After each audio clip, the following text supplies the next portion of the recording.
زما هویت زما هیواد یې، ته دې ژوندی وې، ته دې ښاد وې، تر قیامته دې آزاد وې.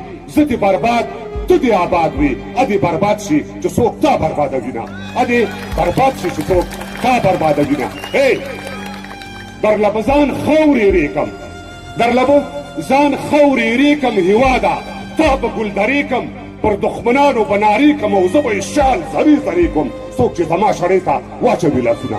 پر اوبو پلو لښکرې راغلې په جوش، خولو لښکرې راغلې په ولولو، لښکرې راغلې او که د خالو لښکرې راغلې.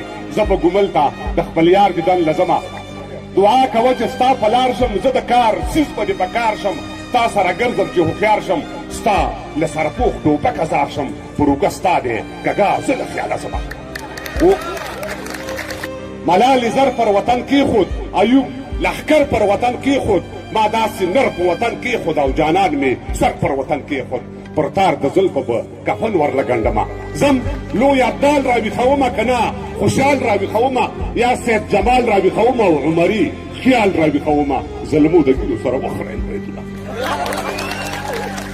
محمد جان خان غازي وردګ دی، د ننګرهاریو ظلمو سوک دی، نن پر شانوزو پرمختګ دی او پر ګوشته بیا د قاسم غږ دی، د غزا ډول دی لا تړلې زلمزینه. او مري خو په لار د پیغور نه ځي، دی خپل تاریخ ته مختور نه ځي، شور کومه دی په شور نه ځي او پښتون جنت ته په زور نه ځي، خو په رضا تر دوزخو در سره ځینه.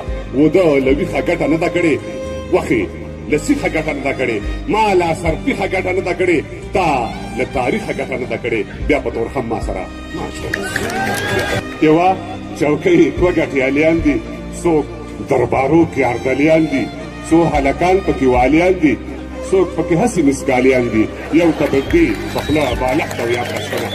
یو پاچا پښتون ماهوین ازبک دی، یو هزاره او بل تاجک دی، د خپلې کړنې ته حق پک دی، ازبک لا هغه راسې ورک دی، خدای خبر نور به څومره ټکی ټکی وینو.